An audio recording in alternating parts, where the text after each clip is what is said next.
নমস্কার, Rishibani institute of Vedic অ্যাস্ট্রোলজির পক্ষ থেকে স্বাগত জানাই আজকের জ্যোতিষ আলোচনায়। আমি শান্তনু আপনাদের সঙ্গে। আলোচ্য বিষয় বিশুদ্ধ জ্যোতিষ। বারংবার আমাদের মনের মধ্যে একটি গ্রহকে নিয়ে প্রশ্ন আসে। যখনই আমাদের কাছে কোনো ক্লায়েন্ট ভিজিট করতে আসেন তখনই কিন্তু একটি কথা তিনি ভাবেন যে শনির দৃষ্টি, শনির দশা, শনির সাড়েসাতি, শনির ঢাইয়া কিংবা কণ্টক শনি এর কোনোটার প্রভাব এখন নেই তো? শনির প্রকোপে আমি বিধ্বস্ত হয়ে নেই তো? শনিদেবের উপরে এই ভীতি, এই ভয়, এটা কিন্তু মানুষ নির্বিশেষে কমন। আমাদের প্রত্যেকের মনের মধ্যেই শনিদেবকে নিয়ে কিছু দুশ্চিন্তা এটা কিন্তু রয়েছে। জাজমেন্টাল প্ল্যানেট শনিদেব তিনি কর্মফল প্রদান করে থাকেন এবং এই সাড়েসাতি, ঢাইয়া এই সময়গুলিতে তিনি আমাদের অত্যন্ত কঠোর বাস্তবের সঙ্গে পরিচিত করান। জীবনে বাধা, বিপত্তি, সমস্যা ইত্যাদি অতিক্রম করবার জন্য পর্যাপ্ত শক্তি শনিদেব দিয়ে থাকেন, কিন্তু তার এই দেওয়ার রাস্তা এটা কিন্তু একটু ডিফারেন্ট। সূর্যদেব এবং ছায়ার পুত্র এই শনিদেব, তার মধ্যে রয়েছে ব্যতিক্রমী চরিত্র। তিনি কর্মফল প্রদান করে থাকেন এবং কোনো কোনো সময় তিনি কর্মফল এবং প্রারব্ধ এই দুটোর মধ্যেও সম্মেলন ঘটিয়ে থাকেন। এই শনিদেবের সাড়েসাতি এটি নিয়ে আমাদের মধ্যে বিরাট দুশ্চিন্তা রয়েছে। আজকে আমরা আলোচনা করব সাড়েসাতিতে একজন জাতক বা জাতিকার কতটা উন্নতি হতে পারে, কতটা ডেভেলপমেন্ট হতে পারে যদি তিনি মেষ রাশির জাতক বা জাতিকা হয়ে থাকেন। সাধারণত সাড়েসাতির এই বিচার রাশি থেকে করা হয়ে থাকে, অর্থাৎ ধরে নেওয়া হয় যে চন্দ্রের উপর বা চন্দ্র রাশির ওপর বা মনের ওপর, মানসিক অবস্থার ওপর সাড়েসাতির প্রভাব সবচেয়ে বেশি পড়বে। যেটি আপনার জন্ম রাশি, তার আগের রাশি এবং তার পরের রাশিতে শনিদেবের যখন মুভমেন্ট হচ্ছে সেটিকেই বলা হয় সাড়েসাতি।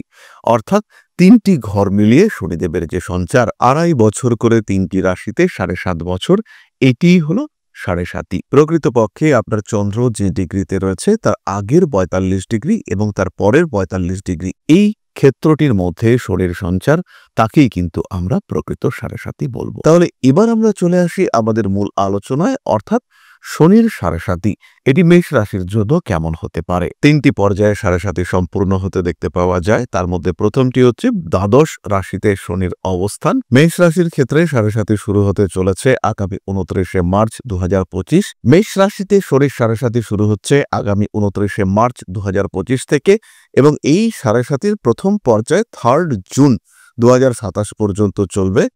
পরবর্তী পর্যায়ে অর্থাৎ মেষেই শনিদেবের অবস্থান থাকবে 3 জুন 2027 থেকে 8 আগস্ট 2029 পর্যন্ত। এর মধ্যে 20 অক্টোবর 2027 থেকে 23 ফেব্রুয়ারি 2028 পর্যন্ত শনিদেব কিন্তু আবার মিনে প্রবেশ করবেন এবং শেষ পর্যায়ে এটি কন্টিনিউ করবে 8 আগস্ট 2029 থেকে 31 মে 2025 পর্যন্ত। সুতরাং 29 মার্চ 2025 থেকে 31 মে 2032 পর্যন্ত আমরা কিন্তু এই সাড়েসাতির ইম্প্যাক্ট দেখতে পাবো এবং 3টি পর্যায়ে সাড়েসাতির উপস্থিতি সেটাও আমরা ফিল করতে পারবো মেষের ক্ষেত্রে। এবার প্রশ্ন হলো মেষ রাশির সাড়েসাতি কেমন কাটবে। দ্বাদশ ভাবে শনিদেব, মীন রাশিতে শনিদেব প্রবেশ করছেন। এই 2.5 বছর মেষ রাশি বা লগ্নের মানুষদের কর্মক্ষেত্রে বিদেশ যাত্রার সম্ভাবনা, হাঁটুর যন্ত্রণা ইত্যাদি বৃদ্ধি পাওয়ার সম্ভাবনা বাড়তে দেখতে পাওয়া যাবে। ব্যবসার ক্ষেত্রে পার্টনারশিপে ডিলে হওয়ার একটা সংযোগ রয়েছে। বিবাহ বহির্ভূত কোনো সম্পর্কের কারণে দাম্পত্য কলহ সৃষ্টি হতে পারে, তবে জাতক বা জাতিকা তিনি কিন্তু মানসিক তৃপ্তি পাবেন। দ্বাদশভাবে শনির অবস্থান অস্থি পীড়াকে ইন্ডিকেট করে। অর্থনৈতিক ক্ষেত্রে বেশ উন্নতি নির্দেশ করে দ্বাদশভাবে শনিদেবের অবস্থান। এই সময় জাতক কিন্তু বেশ খানিকটা হিসেবি হয়ে ওঠেন। কোথায় খরচ করা উচিত, আদৌ খরচ করা উচিত কিনা, এই ধরনের ভাবনা চিন্তা জাতকের মধ্যে প্রবল প্রকট হয়ে ওঠে। বেশ কিছু জাতক বা জাতিকাকে এই সময় আঘাতপ্রাপ্ত হতে দেখতে পাওয়া যায়। কখনো কখনো কঠোর বাস্তবের সম্মুখীন হতে গিয়ে জাতক বা জাতিকা তীব্রভাবে মানসিক কষ্টের সম্মুখীন হয়ে থাকেন। দ্বাদশভাবে শনির এই অবস্থান ঋত সম্পত্তি পুনরুদ্ধারে সাহায্য করে, অর্থাৎ আপনার কোনো জমি জায়গা, টাকা পয়সা প্রাপ্তির একটা সম্ভাবনা রয়েছে, আপনি কিছুতেই পাচ্ছেন না, হঠাৎ করে সেটা পেয়ে গেলেন। মেষ রাশির মানুষদের ক্ষেত্রে দ্বাদশে শনির অবস্থান হঠাৎ অর্থপ্রাপ্তিকেও ইন্ডিকেট করে। মামলা মোকদ্দমায় জয়লাভের সম্ভাবনা, দন্ত কিংবা মুখমণ্ডলে কোনো পীড়া, ত্বকের সমস্যা, হঠাৎ করে চুল উঠে যাওয়ার টেন্ডেন্সি, এগুলিও কিন্তু আসে এই সময়।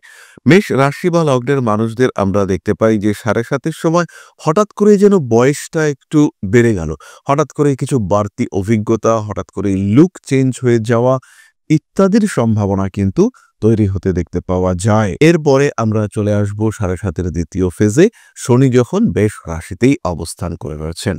জন্মকুণ্ডলিতে যদি শনি মার্গী অবস্থায়, শুভ অবস্থায় থাকে, বেশ কুপোচয় স্থানে শনিদেব রয়েছে, সেই ক্ষেত্রে 7:30 দ্বিতীয় ফেজ ভালোই যায় মেষের ক্ষেত্রে।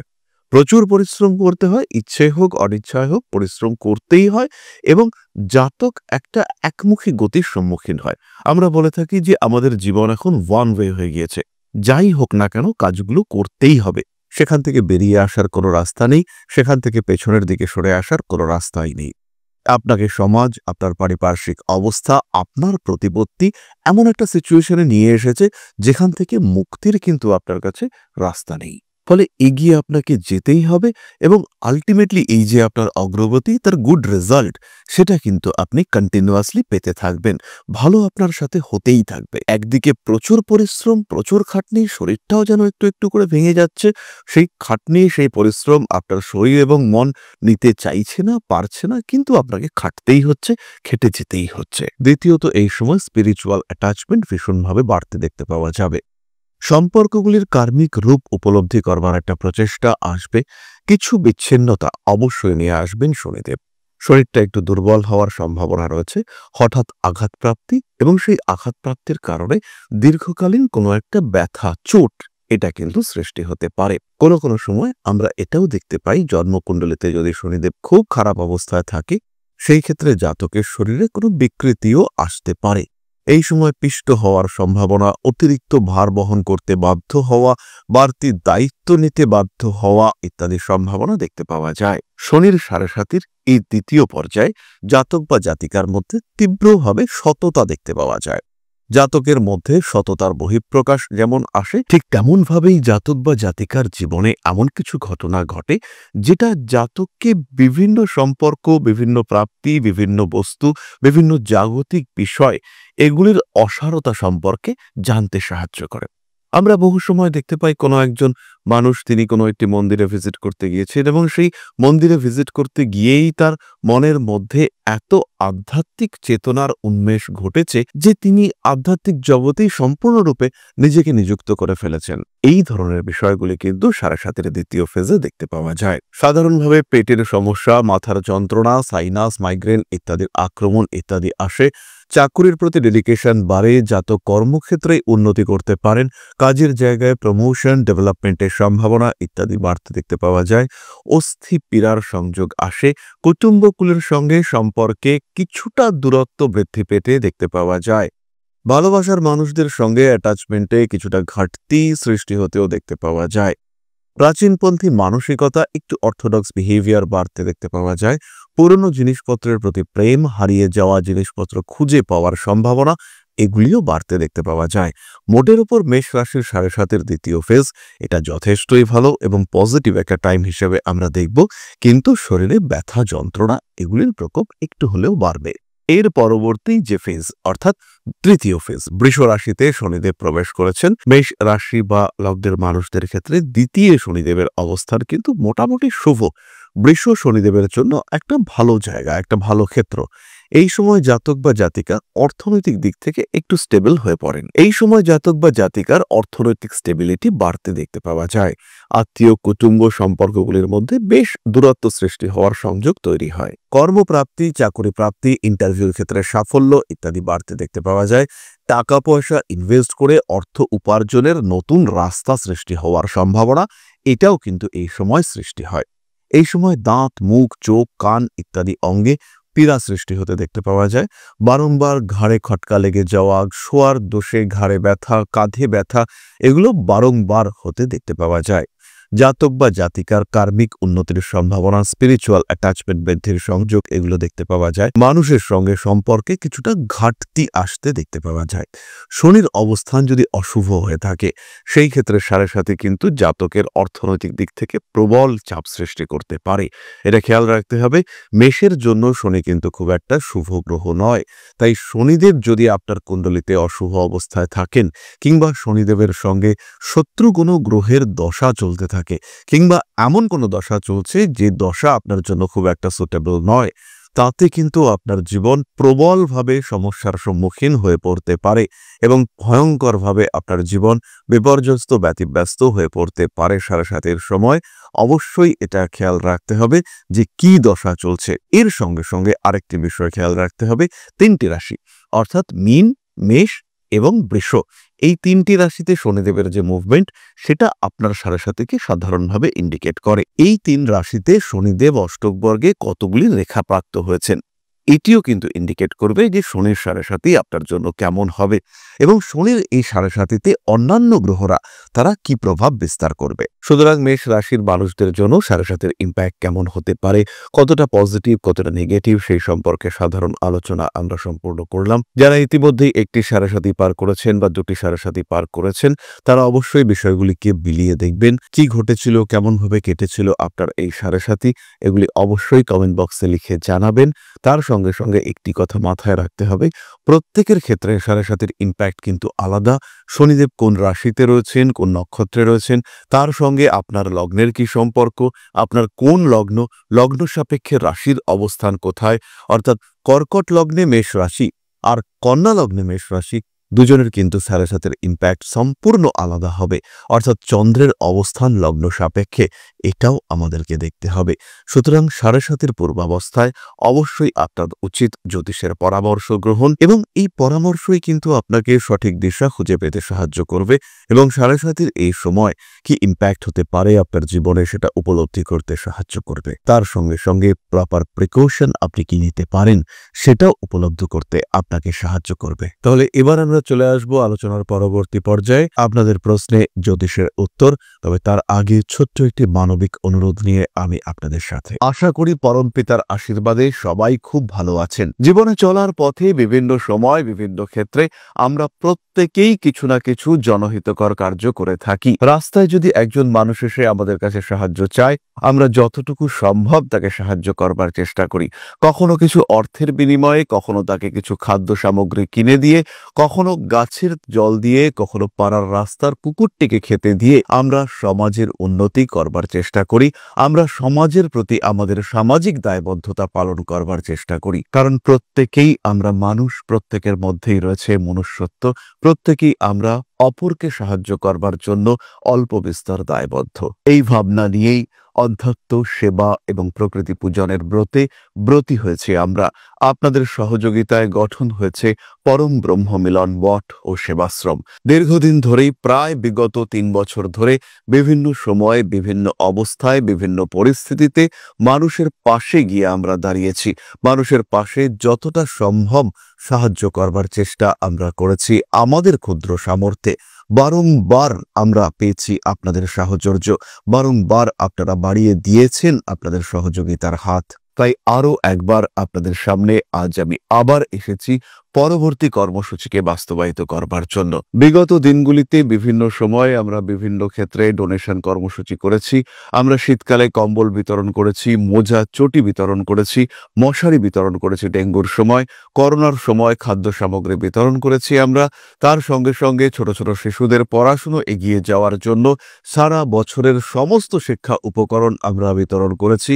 তাদের সঙ্গে আমরা সময় কাটিয়েছি এদের শিক্ষার ক্ষেত্রে যাতে ডেভেলপমেন্ট হয়, তাই বেশ কিছু এলাকায় আমরা সম্পূর্ণ বিনামূল্য কোচিং সেন্টার পরিচালনা করছি এবং বিশেষ বিষয়টি হলো যে প্রত্যেকটি ক্ষেত্রেই আপনারা কিন্তু প্রত্যক্ষ বা পরোক্ষভাবে আমাদের সঙ্গে আছেন। এই কর্মসূচিগুলিকে সঠিকভাবে এগিয়ে নিয়ে যাওয়ার জন্য এবার প্রয়োজন হয়ে পড়েছে একটি পরিকাঠামো, একটি সুগঠিত আশ্রমের, যেখানে বেশ কিছু মানুষ আশ্রয় পাবে, যেখানে বেশ কিছু বৃদ্ধ বৃদ্ধা তাদের দিনগুলিকে আরেকটু খুশির মধ্যে নিয়ে আসতে পারবেন, যেখানে বেশ কিছু অসহায় শিশু তাদের অভিভাবক খুঁজে পাবে, যেখানে বেশ কিছু নিষ্পাপ প্রাণ বিকশিত হওয়ার সুযোগ পাবে, যেখানে বেশ কিছু নিষ্পাপ প্রাণী তারা তাদের আশ্রয় খুঁজে পাবে। এই আশ্রম পরিকল্পনার জন্য, তার পরিকাঠামো নির্মাণের জন্য আমরা একটি জায়গা সিলেক্ট করেছি। সেই জায়গাটি ক্রয় করবার জন্য প্রয়োজন বিপুল অর্থের, যেটি কেবলমাত্র আমাদের প্রচেষ্টায় সংগ্রহ করা অসম্ভব। তাই আপনাদের প্রত্যেকের কাছে ছোট্ট অনুরোধ, প্রত্যেকেই অল্প অল্প করে এগিয়ে আসুন। প্রত্যেকের বিন্দু বিন্দু অনুদানে একদিন সিন্ধু স্বরূপ গড়ে উঠবে পরম ব্রহ্মমিলন মঠ ও সেবাশ্রম। আমাদের প্রত্যেকের স্বপ্ন সমাজের জন্য কিছু করে যাওয়ার, সমাজকে উন্নততর পর্যায়ে নিয়ে যাওয়ার এই যে প্রচেষ্টা, এই যে ইচ্ছে, এই যে উদ্যম, এই উৎসাহ বাস্তবায়িত হবে আপনাদের সহযোগিতার মাধ্যমে। তাই আপনাদের প্রত্যেকের কাছে স্বনির্বন্ধ অনুরোধ, যতটুকু সম্ভব, যতটুকু সামর্থ্য, হতেই পারে অতি ক্ষুদ্র সেই সামর্থ্য, কিন্তু এসে পাশে দাঁড়ান। ইতিমধ্যেই বহু মানুষ তাদের যথাসম্ভব সাহায্যের হাত আমাদের দিকে বাড়িয়েছেন। আমরা তাদের প্রতি কৃতজ্ঞ। আমাদের আন্তরিক ধন্যবাদ আমরা জানাই তাদের প্রতি, এবং আপনাদের কাছেও আমাদের অনুরোধ, আপনারাও একটু একটু করে এগিয়ে আসুন। সবাই যদি অল্প অল্প করে এগিয়ে আসি, তাহলেই কিন্তু বিরাট কোনো স্বপ্ন বাস্তবায়িত হতে পারবে। সকলেই যদি অল্প অল্প করে এগিয়ে আসি, তাহলেই কিন্তু বিরাট এই মহান কর্ম বাস্তবায়িত হতে পারবে। একদিন আমার আপনার প্রত্যেকের স্বপ্ন পরম ব্রহ্মমিলন মঠ ও সেবাশ্রম আধ্যাত্ম সেবা এবং প্রকৃতি পূজনের এই মহান দায়িত্ব নিয়ে এগিয়ে আসতে পারবে, একটি জায়গা তৈরি করতে সক্ষম হবে। সবাইকে জানাই অগ্রিম ধন্যবাদ এবং শুভেচ্ছা। সবাই খুব ভালো থাকবেন।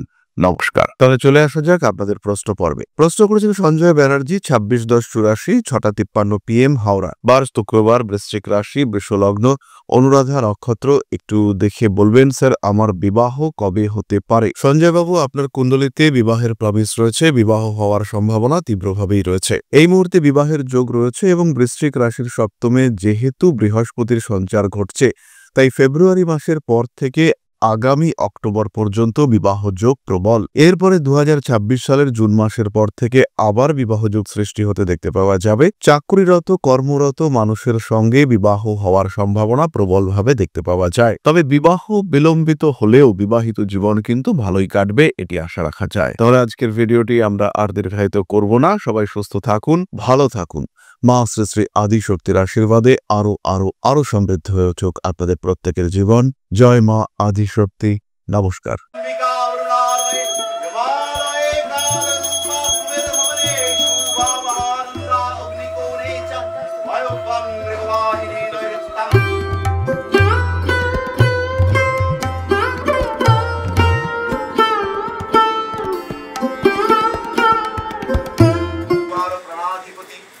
दक्षिणा कालिका परिषदाय स्वाहा।